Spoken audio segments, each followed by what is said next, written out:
ইবলিশ কি নামাজের জন্য কাফের হয়েছিল? ইবলিশ কি রোজার জন্য কাফের হয়েছিল? ইবলিশ কি জাকাতের জন্য কাফের হয়েছিল? ইবলিশ কি মিলাদ মাহফিলের লিগে কাফের হয়েছিল? ইবলিশ গুরুর হাত আল্লাহর হাত, গুরুর চেহারা আল্লাহর চেহারা, আদমের চেহারাটা ছিল আল্লাহর, আদমের হাত ছিল আল্লাহর, আদমের ভিতরে আল্লাহ, আদমের পাও আল্লাহর, অল ফিটনেস বডি অফ আল্লাহ। ওই আদমকে কেবলা করে ইবলিশ যখন আল্লাহকে সাজদা করে না, তখনই তো সে কাফের। আত্মার বিজ্ঞানী দরবেশ ফকির লালন সাইজি গবেষণা করে বলেছিলেন, যিনি মুর্শিদ তিনি রসুল হুদা ওয়াসে হয়। তুমি যখন গুরুর কাছে যাবে, তুমি গুরুকে ডিলিট করে দাও, এটা আমার গুরু না, কারণ গুরুর হাত আল্লাহর হাত, কোরআনে কোন আয়াত আসে নাই। তুমি যখন পীরের কাছে যাবে, পীরের হাত আল্লাহর হাত, কোরআনে কোন আয়াত আসে নাই। তুমি যখন বাবার কাছে যাবে, বাবা বলার দরকার নাই, কারণ বাবার হাত আল্লাহর হাত, কোরআনে কোন আয়াত আসে নাই। কোরআন আয়াত আসছে রসুলের হাত আল্লাহর হাত। সূরা নিসার 80 নম্বর আয়াত খুলে দেখো, যারা রসুলের অনুগত্য করলো তারা তো আল্লাহরই অনুগত্য করলো। এরপরে সূরা আনফালের 24 নম্বর আয়াত খুলে দেখো, 17 নম্বর আয়াত খুলে দেখো, হেই রসুল যখন পাথর কাফেরের উদ্দেশ্যে নিক্ষেপ করেছিল, সেই পাথরগুলি রসুল নিক্ষেপ করে নাই, আল্লাহ বলেছিলেন স্বয়ং আমি আল্লাহ নিক্ষেপ করেছি।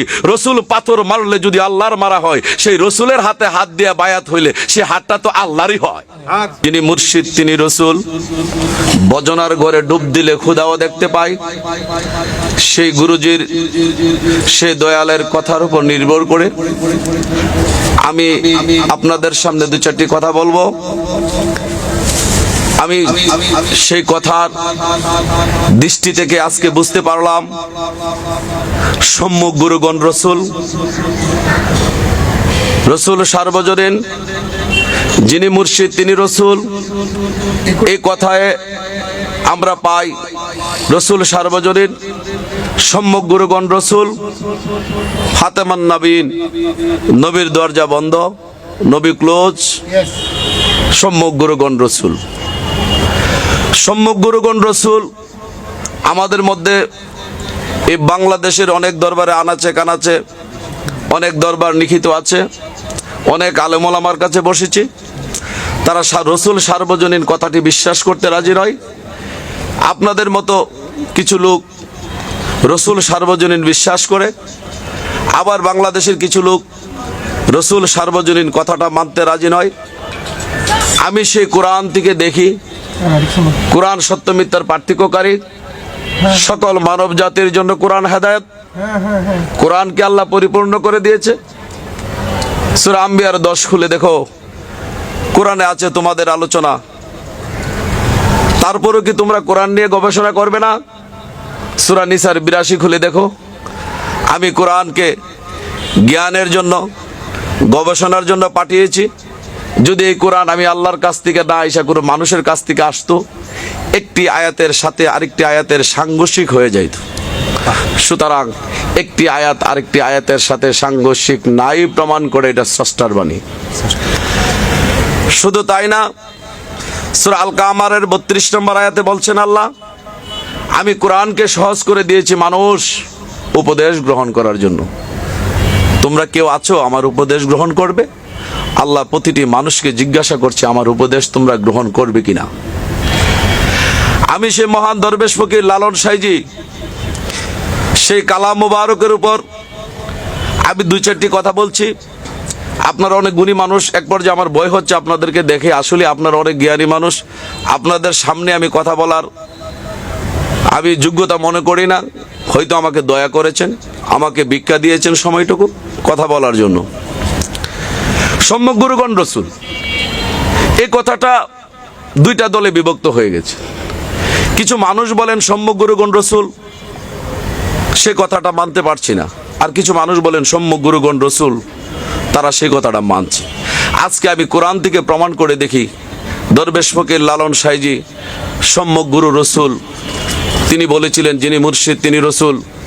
বজনার ঘরে ডুব দিলে ভক্ত যখন সাধনার ঘরে যায়, সেদিন গুরুকে আল্লাহ বিশ্বাস করে। তাহলে সম্মুখ গুরুগণ রসুল। তাই আমি কোরআনের মধ্যে পাইলাম, সূরা হজ্জের 52 নম্বর আয়াত খুলে দেখো, আল্লাহ পাক বলে দিলেন, হে রসুল, তোমার পূর্বে আমি যে রসুল পাঠিয়েছি, তোমার পূর্বে আমি যে রসুল পাঠিয়েছি, লা নবিয়ান, তারা নবী ছিল না, তারা ছিল শুধু রসুল। নবী ব্যতীত রসুল আমি তোমার পূর্ব প্রেরণ করেছিলাম। আমার এই কথাগুলি মাওলানা সাহেব আছেন, মিডিয়াতে যাচ্ছে, কথাগুলি সম্ভবত নোট হচ্ছে। সম্যকগুরু রসুল এটা শুধু আমাদের আমলে নয়, দরবেশ ফকির লালন সাইজি বলে নাই, সেটা সরকারে মদিনা দুজাহানের বাদশাহ সেই নবী মোহাম্মদ সাল্লাল্লাহু আলাইহি সাল্লাম আসার পূর্ব আল্লাহ আয়াত নাজির করে দিলেন, সূরা হজ্জের 52 নম্বর আয়াত, আমি তোমার পূর্বে অনেক রসুল প্রেরণ করেছি, সেই রসুল ছিল নবী না। আল্লাহ পাক স্পষ্ট বলে দিলেন, আপনি খুলে দেখুন, তারা নবী ছিল না, তারা ছিল রসুল। তারা যদি রসুল হয়, সূরা আম্বিয়ার 25 নম্বর আয়াত খুলে দেখুন, আল্লাহ পাক বলে দিলেন, হে রসুল, তোমার পূর্বে আমি যে রসুল প্রেরণ করেছিলাম ইল্লা ওহিয়ান, সেটি ছিল ওহি ব্যতীত রসুল। তাহলে আমরা পাইলাম কি? সূরা হজ্জের 52 নম্বর আয়াতে পাইলাম নবীজির পূর্বে যে রসুল প্রেরণ করা হয়েছিল সেই রসুলগুলি ছিল নবী না, তারা নবী ব্যতি রেখে রসুল। আবার তার নবীজির পূর্বে আবার রসুল প্রেরণ করেছেন ওহি ব্যতি রেখে রসুল, তাদের মধ্যে ওহিও ছিল না, নবীও ছিল না। আমার জানা দরকার সেই রসুলগুলি আল্লাহ পাক ওই দিন কেন পাঠাইলেন, কোন সময় পাঠাইলেন। সূরা মায়াদার 19 নম্বর আয়াত খুলে দেখুন, নবীগণের মধ্যবর্তী সময় ফাতরাতে পিওট আমি রসুল ব্যবস্থা জারি রেখেছি, মানুষজন এই কথা বলতে না পারে কেন আমাদের কাছে রসুল পাঠালে না, যদি রসুল পাঠাতে রসুলের কথা শুনে আমরা পবিত্র হয়ে যাইতাম, এ কথা বলার সুযোগ নাই। নবীগণের মধ্যবর্তী সময়ও রসুল ব্যবস্থা সার্বজনীন ছিল। এখন আমরা পাইলাম নবীর পূর্বেও সেই রসুল ছিল। দরবেশ ফকির লালন সাইজি বলেছিল, যিনি মুর্শিদ তিনি রসুল। শুধু এটা এখনের না, আমার নবীর পূর্বেও ছিল। এই কথার হাকিকতে প্রমাণ হয়, আদম নবী নবী ছিলেন, রসুলও ছিলেন। আদম নবীর ছেলে শীষ, তিনি ছিলেন রসুল, তিনি নবী ছিলেন না। আমাদের সংসারের মধ্যে যখন বাবা থাকে, অভিভাবক বাবা হয়, বাবা যখন মারা যায়, আমার এই সংসারের বড় ভাই আবার বাবার অভিভাবকের দায়িত্ব বহন করে। সেম মুসা নবী, তিনি নবুয়াত নিয়ে আসলেন, উলুল আজমলের মধ্যে তিনি একজন পয়গাম্বর, তিনি নবীও ছিলেন, রসুলও ছিলেন। তিনি যখন বিদায় নেন, তিনি ভাই মুসা হারুনকে রসুল বানিয়ে দিয়ে গেলেন, সেটা হয়েছে ওই রসুল। ওহি ব্যতি রেখে রসুল, নবী ব্যতি রেখে রসুল, সেইটা হয়েছে ওই রসুল। আমরা কোরআন থেকে প্রমাণ পাইলাম, দরবেশ ফকির লালন সাইজি যে বলেছিল যিনি মুর্শিদ তিনি রসুল, শুধু এটা এখানে না, নবীর আগেও এই ধরনের রসুল ছিল। বাহ, সুন্দর সুন্দর। এখন যদি আপনারা প্রমাণ করেন মুসা নবী আসার পরে একটা দীর্ঘ সময় ছিল, তারপর আরেকজন নবী আসছে।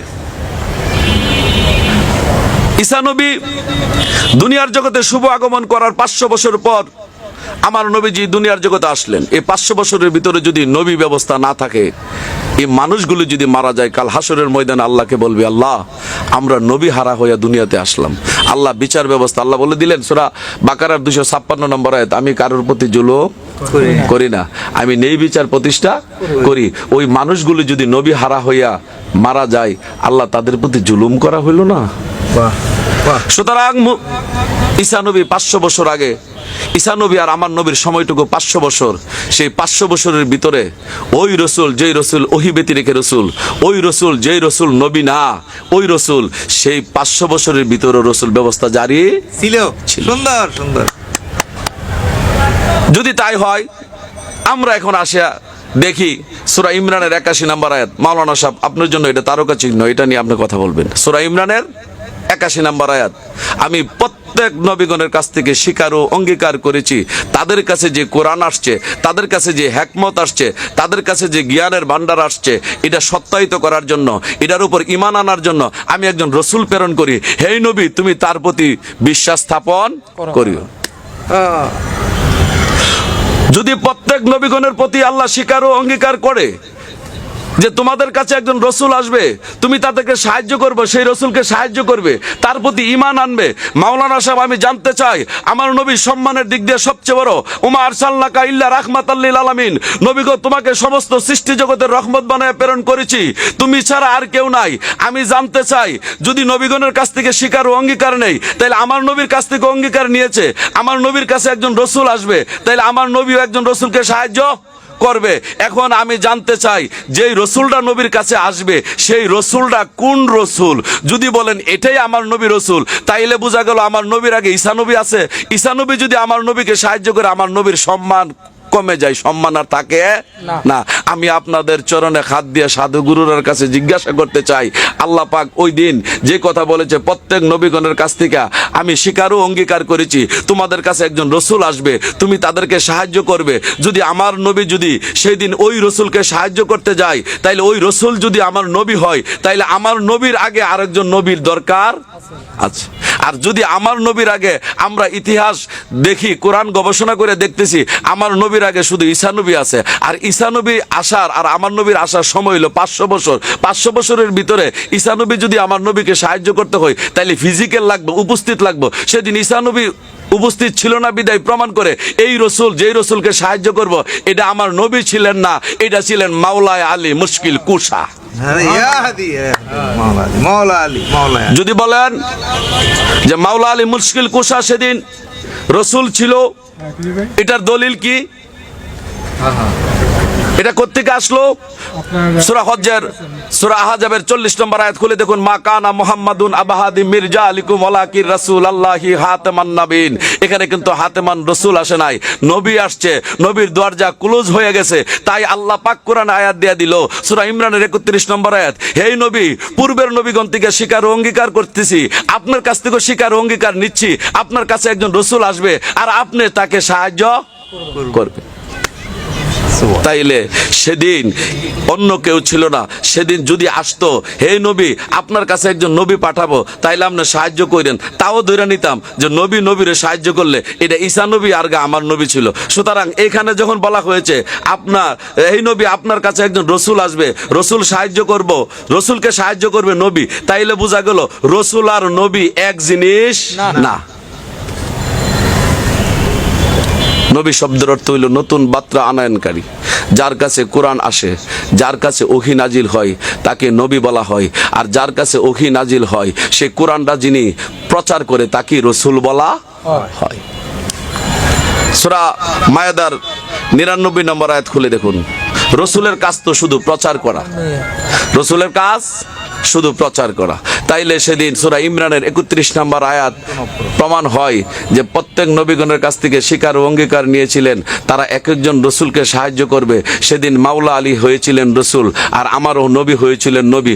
নবী সাহায্য করেছিল মাওলা আলীকে। কি সাহায্য করেছিলেন? আল্লাহ পাক নবীজিকে বলে দিলেন, হে দোস্ত, তুমি সাহায্যটা করে দাও। সূরা মায়েদার 66 নম্বর আয়াত খুলে দেখো, আমার পক্ষ হইতে যে বাণী তোমার কাছে এসেছে, সেই বাণী যদি তুমি পৌঁছায় না দাও, মানুষের কাছ থেকে তুমি মুক্তি পাবে না। তুমি তাড়াতাড়ি বাণীটা পৌঁছায় দাও। আমার নবী এই বাণীটা আসতে দেরি, গাদির ঘুম জাগার মধ্যে দাঁড়াইতে দেরি না, দাঁড়াই দিয়া 1.25 লক্ষ সাহাবার সামনে আমার দয়াল নবী যে হাতটা উঠাই দিয়ে বলেছিলেন, আমি যার মাওলা, আলী তার মাওলা, আলী আমার হইতে, আমি আলী হইতে, তোমরা যদি আমার কাছে আসতে চাও, আলীর দরজায় কারানারো। তিনি শুধু তাই বলেন নাই, আরো বলেছিলেন, মান রায়ানি ফাকাদুন ইল্লা ইবনে আবি তালিব, আবি তালিবের পুত্র আলী ব্যতী রেখে আমি মদিনার নবীর হাকিকতি কেউ জানে না।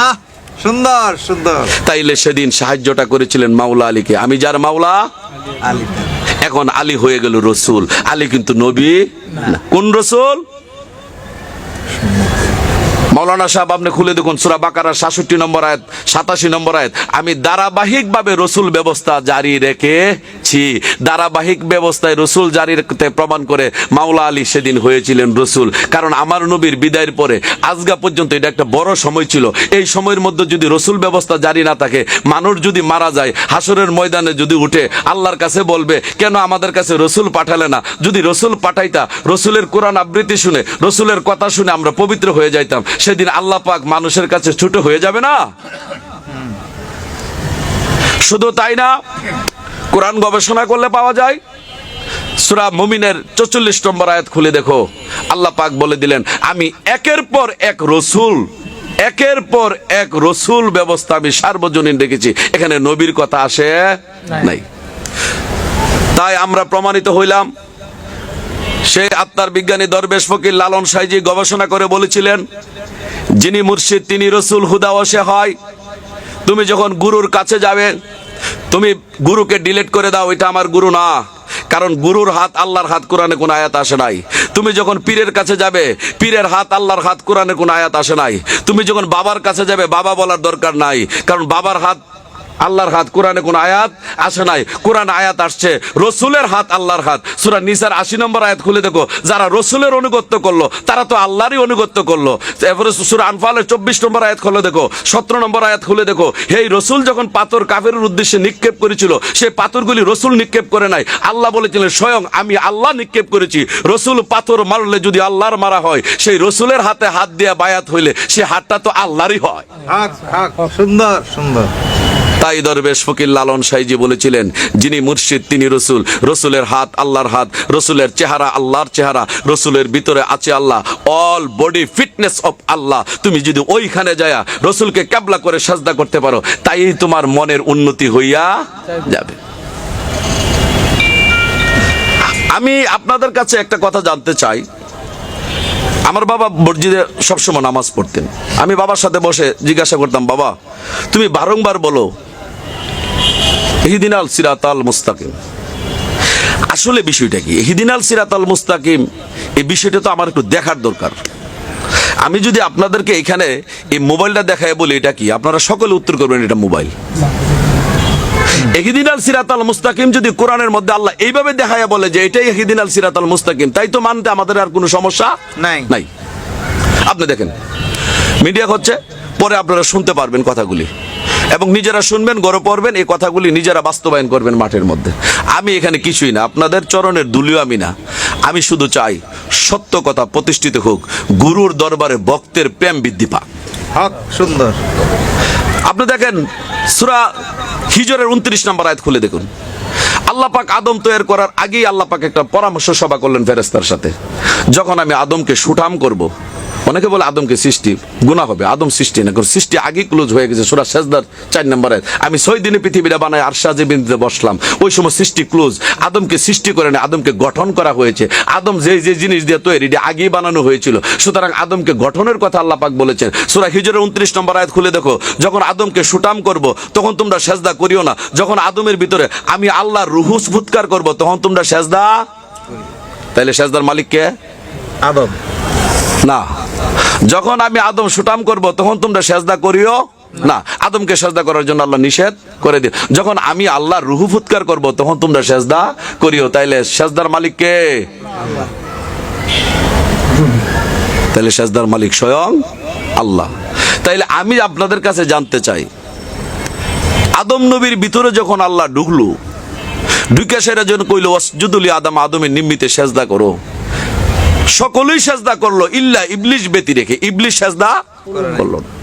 পরের আয়াতে যান, আল্লাহ বললেন আমি নিজ হাত দ্বারা যাকে আমি তৈরি করলাম, কে তোমার নিষেধ করলো সেজদা না দেওয়ার? ইবলিস আবার পরের আয়াতে উত্তর করছে, আমার চোখের সামনে পচা নর্দমে টনটনে মাটির দ্বারা যাকে বানাইলা তাকে আমি সেজদা করতে পারি না। আল্লাহ পাক বললেন যাও তুমি এখান থেকে বের হয়ে যাও, তুমি বিতাড়িত, তুমি শয়তান, তুমি কাফের হয়ে গেছো, কানামিনাল, যাও তুমি এখান থেকে বের হয়ে যাও। ইবলিস আবার পরে বলল, আল্লাহ তুমি আমাকে বের করে দিয়েছো, কোনো আপত্তি নাই, আমাকে কিয়ামত দিবস বাচ্চা থাকার সুযোগ দাও।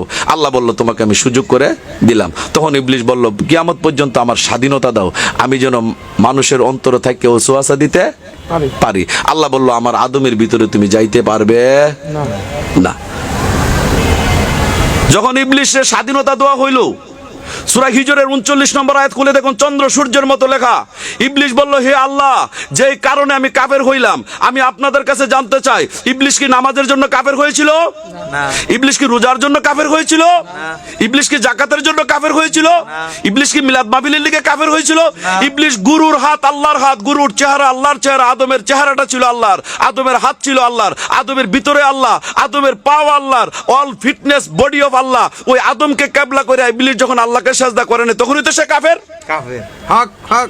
তখন ইবলিস বলে দিল, যেই কারণে আমি কাফের হয়ে গেলাম, ওই কারণে যখন আমি কাফেরই হয়ে গেলাম, আমি তোমার সাথে ওয়াদা দিচ্ছি, আদম সন্তানদেরকে নানান সৌন্দর্যের মধ্যে ডুবন্ত রাখিয়া আমি প্রত্যেকটা মানুষকে কাফের বানাইয়া দেবো। কার ওয়াদা?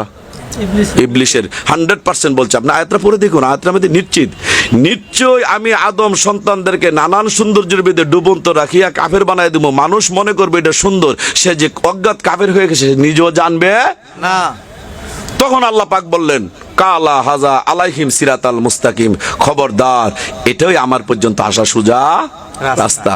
তাইলে আমি আপনাদের কাছে জানতে চাই, ইবলিশের লগে যখন আল্লাহ কথা কথোপকথন করতেছেন, কথা যে শব্দটা নিয়ে কাটাকাটি করতেছেন, এটা কি নামাজ রোজা ছিল? না। হজ জাকাত ছিল? না। টুফিদারে ঢিলা কুলুপ ছিল? না। পর্দা পশিদা ছিল? কোন শব্দ নিয়ে কথা কাটাকাটি করতেছেন? আদম সাজদা নিয়া, গুরু সাজদা নিয়া, গুরুর হাত আল্লাহর হাত, গুরুর চেহারা আল্লাহর চেহারা, গুরুর ভিতরে আছে আল্লাহ, অল ফিটনেস অফ বডি আল্লাহ। সেই আল্লাহ পাক ইবলিশকে বলেছিল আমি নিজ হাত দ্বারা যাকে বানাইলাম, কে তোমাকে নিষেধ করেছে সেজদা না দেওয়ার? তাইলে সেদিন ইবলিশ আদম সেজদা করে নাই। সেই আদম সেজদার কথা কাটাকাটিতে আল্লাহ পাক বলে দিলেন কালা হাজা আলাইহিম সিরাতাল মুস্তাকিম, এটাই হয়েছে আমার পর্যন্ত সোজা রাস্তা। যতক্ষণ পর্যন্ত তুমি বাড়ি চিনলা, নামাজ চিনলা, তুমি হজ চিনলা, জাকাত চিনলা, সবকিছু চিনলা, তোমার অন্তর থেকে গুরু চিনলা না, তুমি কোনোদিন ইবলিশের দল থেকে বাঁচতে পারবে না। বাহ বাহ, হক। তুমি গুরুর দরবার আইসাও ইবলিশ থেকে মুক্ত হইতে পারবে না। গুরুরে চুমা দিলেও ইবলিশ থেকে মুক্ত হবে না। গুরুরে সালাম করলো ইবলিশ থেকে মুক্ত হবে না। যেদিন তোমার বডির মধ্যে টেস্ট করে রিচার্জ করে দেখবা আমার মধ্যে আমি আর খারাপ কাজ করব না, আমি আগে বাবা খাইতাম বাবা খাই না, আমি সুদের ব্যবসা করতাম এখন আর করি না, সব বাদ দিয়া গুরুকে কেবলা কইরা গুরুর চরণে বিসর্জন দিয়া ইবলিশ থেকে মুক্ত হয়ে যাও। তোমার ভিতরে ইবলিশ থাকলে সেদিন গুরুকে সেজদা করবে না। ওইটা হয়েছে ইহদিনাল সিরাতাল মুস্তাকিম। তাইলে আমরা আজকে পাইলাম ইহদিনাল সিরাতাল মুস্তাকিম হয়েছে গুরু, গুরু ব্যতি রেখে ইহদিনাল সিরাতাল মুস্তাকিম না। যিনি মুর্শিদ তিনি রসুল, এটা পূর্বও ছিল এখনো আছে, রসুল সার্বজনীন।